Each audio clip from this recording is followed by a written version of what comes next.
if you can, so I'm very glad to welcome you to this session, to this very hot topic on sexually related online risk. It is a EU-funded project that the Digital Leadership Institute is leading, and therefore we will register the whole webinar, also the Q&A session. But for the hub, we will only publish the presentation of Katia. So before I am the coordinator of the hub, and before entering into the subject, I would like to present you a little bit a short presentation of the Global Women Hub, who was established in 2019 as a non-for-profit organization, and the aim is to enhance cooperation between women and men to achieve gender equality at home, at work, and reaching so a work-life balance for everybody in the society, which will be very good. So what we do is organize webinar, also have a blog where we publish 3 times a week, and also on social media, dissemination on social media, and a newsletter.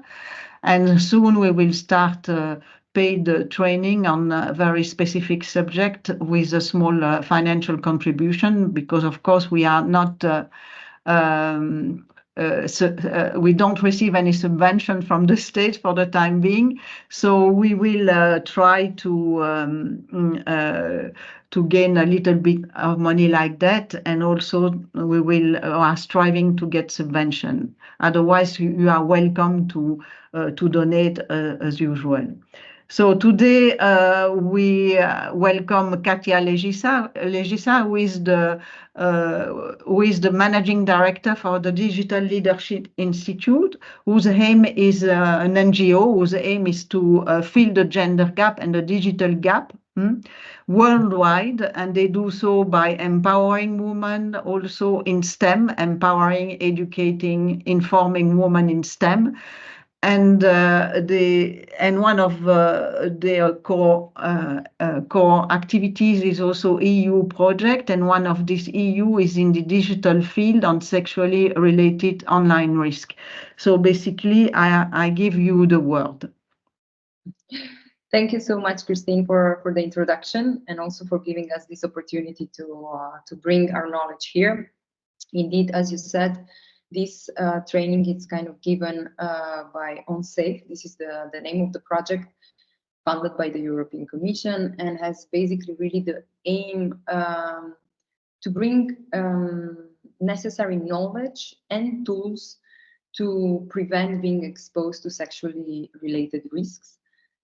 So today we will see the topic of sextortion. This project is actually targeting different topics, but today we chose to present this topic. And the aim of the training is really just to raise the awareness and educate what are the possible risks and how to prevent and take precautions for this risk for ourselves, but also for the people that are around us. It could be our kids or people just we care for, because very often when these things happen, we are not prepared, or we don't always know how to handle them, because there's a lot of stigma around and it's not a topic that is discussed, or there's a lot of awareness of it. That's why we are doing these trainings. I want to also share, before diving into the topic, that this wants to be an informative session. We will not be asking any personal questions, but we want it to be interactive, so we'll use Slido for anonymity, for just to also for the warm-up and get into the topic. But please feel free to share your doubts, your comments, your questions if you have, by just raising a hand or just putting everything in the chat. Also, as Christine said, we are recording it, but also it's not for dissemination purposes. It's mainly for because we need it for the European Commission. Voila, this is a bit about thing, and I will try to share. As we were saying, before, let's hope that everything works.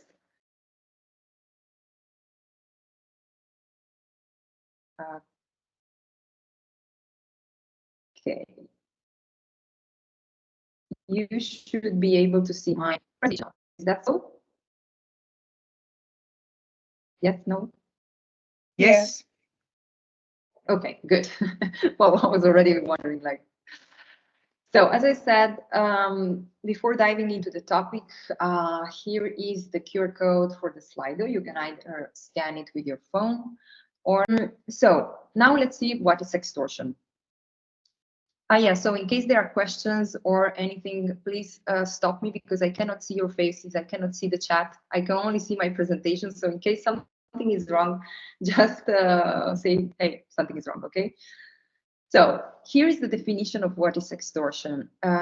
This definition is given by the European Association of Safer Internet Centers, and it's a mean of forcing victims to perform sexual favors or to pay a specific amount of money in exchange for non-exposure of the explicit images, video, or conversations.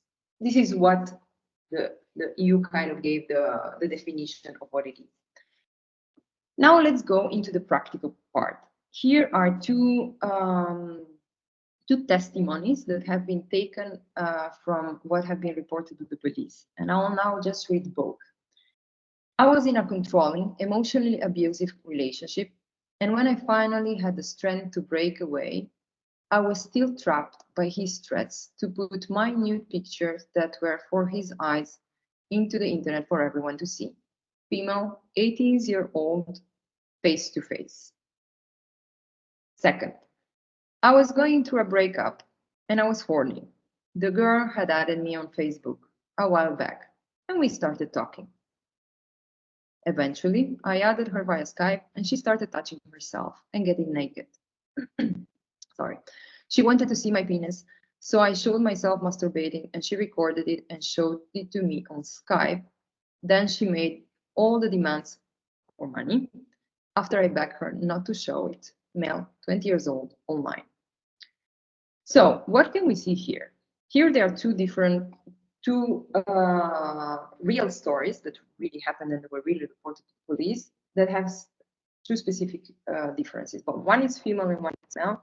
And one we can see it happened in real life. So this female was in a relationship with somebody. So she knew that person, probably maybe they were together for a month, 2 years, we don't know that, but they knew each other.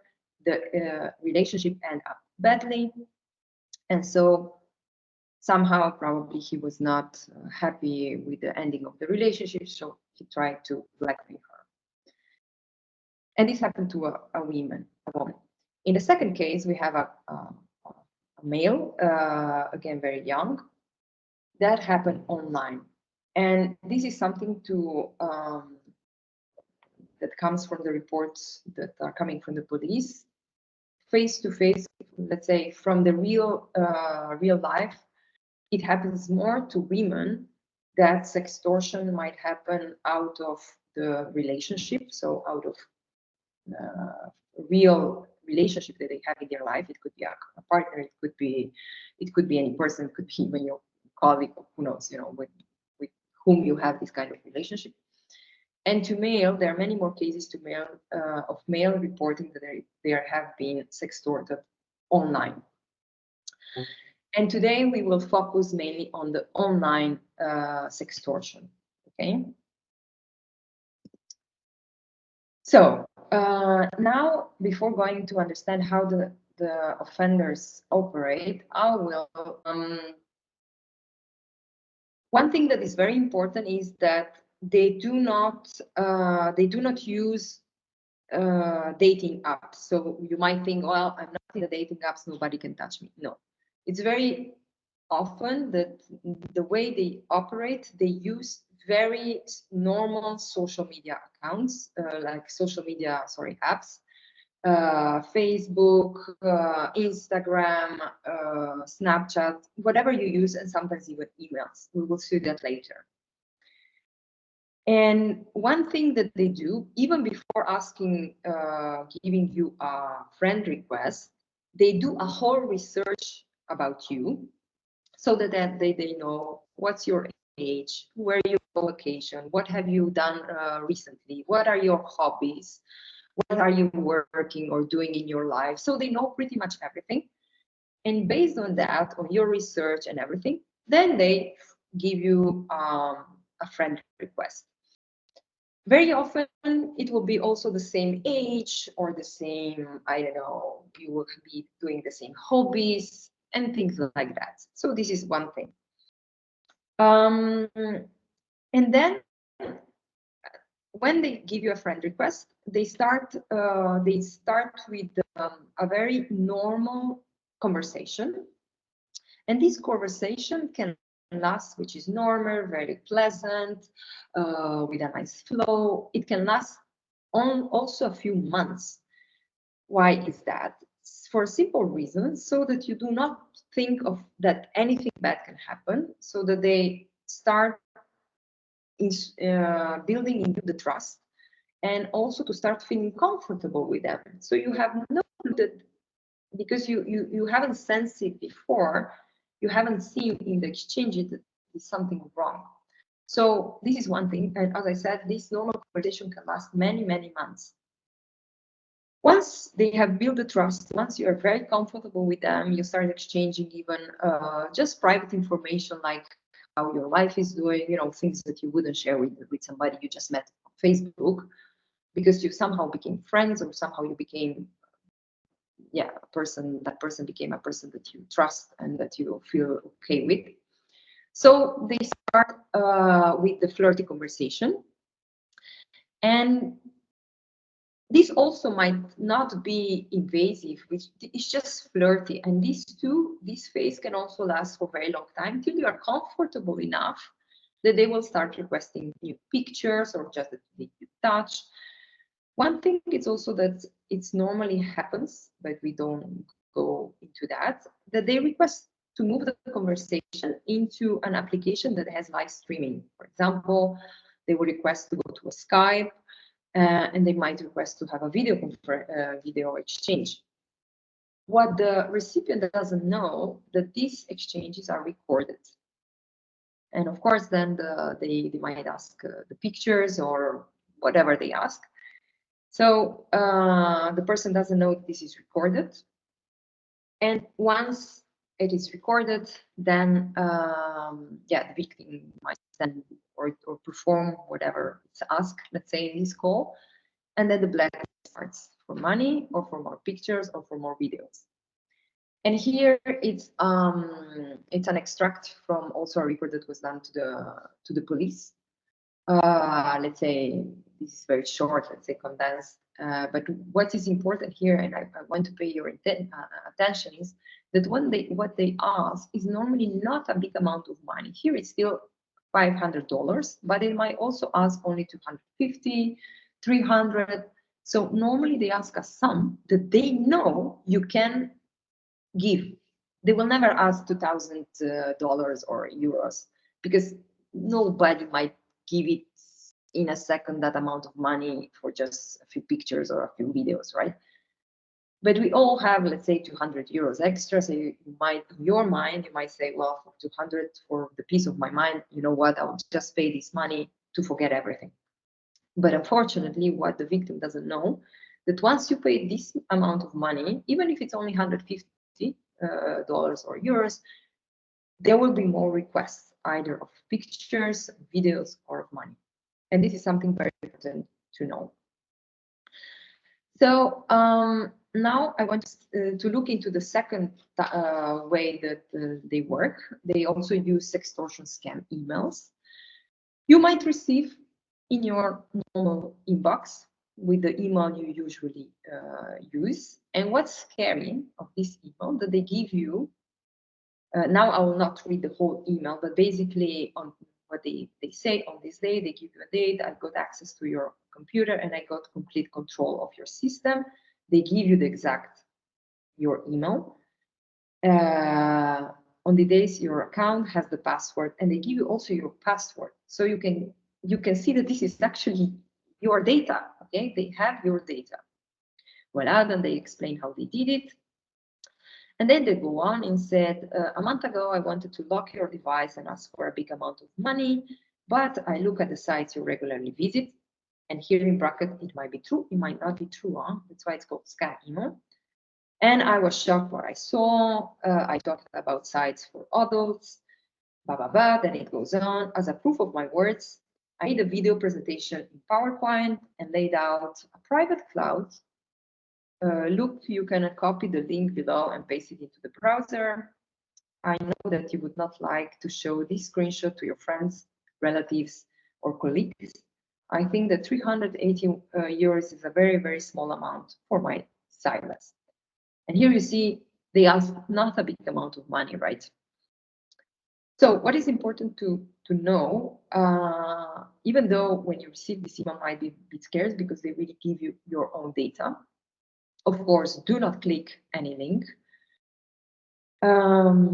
But you might start noticing, you should look at how this email is written, because they might be lying. You might not be going to this visit to these websites. So they might have also built, took just a picture of your face from Facebook and put it on a video, on another video that is not yours, and produce a video for that is depicting you. But of course, don't go there. But very often what you can see in these emails, the way it's written, the syntax, the language they use, because very often these emails are written by software, or sometimes there are people like, okay, we haven't seen the video, but there are people that are in other countries like in Indonesia or Mexico. Then they put this email together, but you can see that it's not a native speaker, that it's not somebody that would, this kind of a scam. So this is one thing. Now, let's look into the reasons why people feel victim to sextortion. And here, it's again, you can use the same code. I would just want us to think about why people feel victim to sextortion. Of course, this is the first thing I would say. Let's not go into the blaming. Yeah, we should not look like connect or be horny or all of that. This is part of being human. But there are many more reasons, and now I want us to go into the deepest reason of why sextortion happens, to start understanding what's really lies behind. So,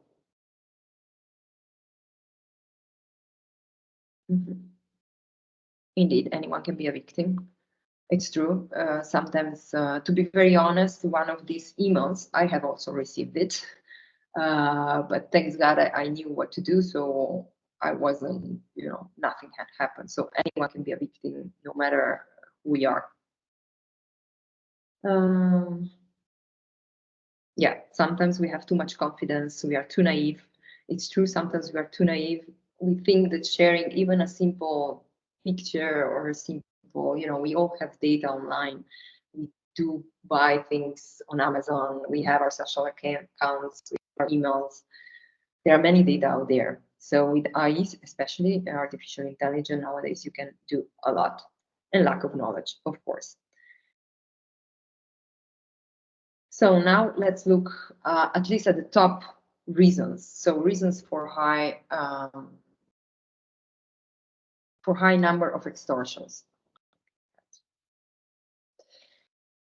Sorry, I was doing something better.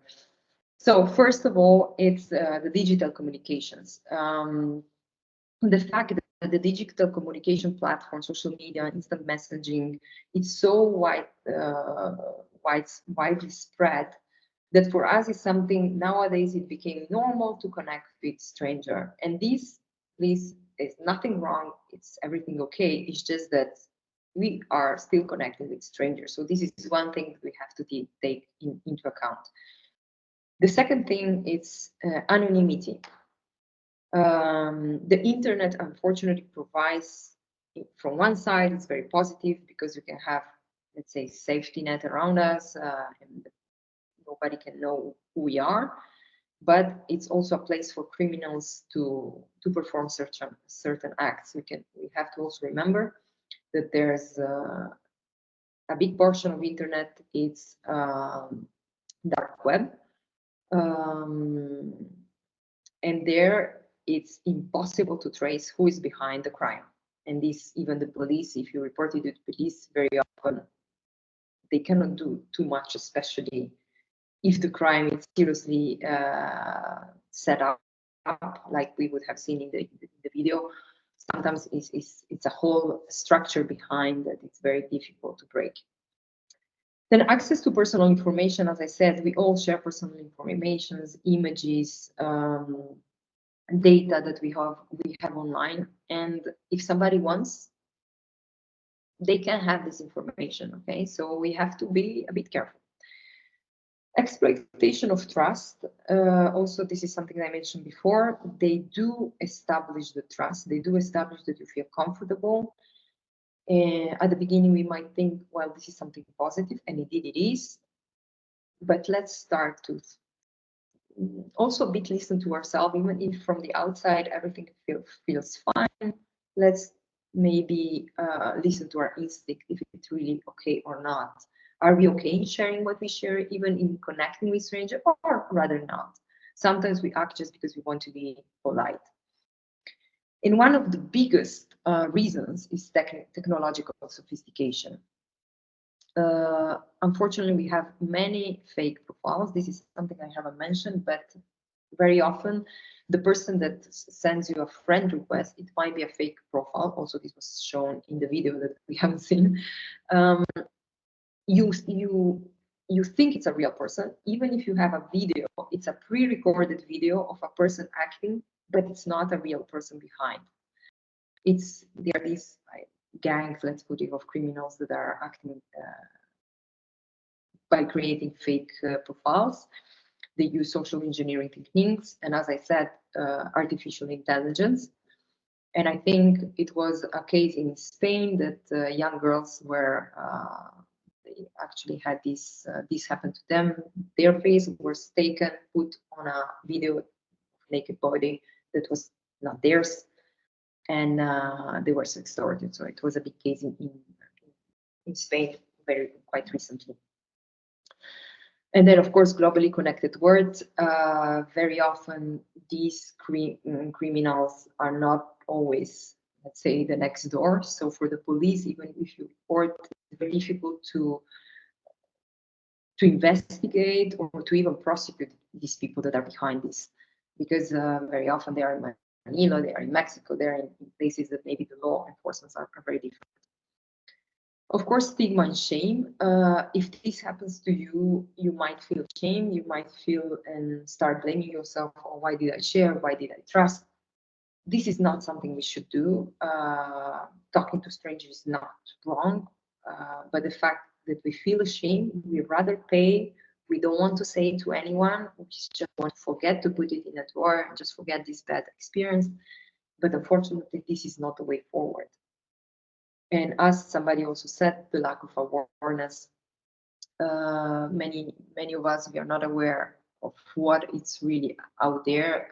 I don't say let's be scared of the internet, not at all, but let's just be precautious, and especially for young people, because for them, the teenagers nowadays, they. So yeah, Christine, you can click on the next one, just next slide.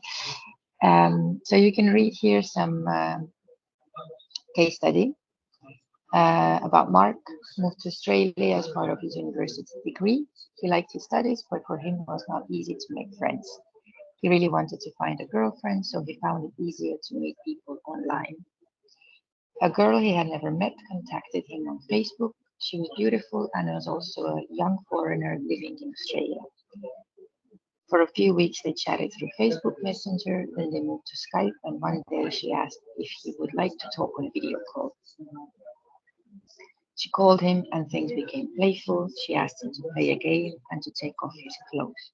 She did the same. Suddenly the call ended. The girl sent him a link which showed a video of Mark nude during their call. She already published it online by creating a live website. He was shocked. and then she texted him demanding a transfer of $1,000 for her to take the video down. So unfortunately, it's a very classical case. It happens more often than we imagine. As was already mentioned, our lives are so much more online these days. People travel, people move abroad, and meeting people online has become the norm. But as you can guess, these things can have huge psychological, emotional trauma, a lot of trust issues, for example, knowing, how can you even then trust someone again? Damage to reputation for sure, because if these images do get online, there's still quite a lot of taboo about, why did you do it? You shouldn't have done it.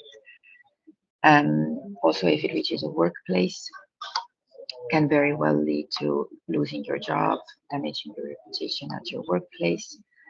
Of course, financial consequences, because I think in many cases people give in because they don't want anyone to find out, and they believe that paying one time means that the image will be taken down or it won't be sent out.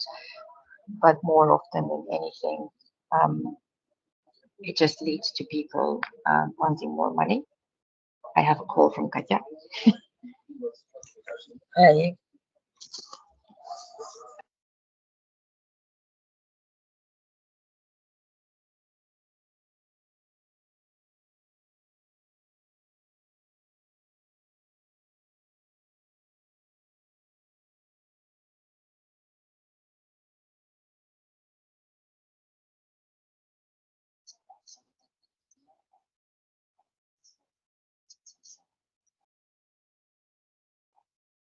Okay, can you hear me now? I'm sorry, I didn't even realize I was put down.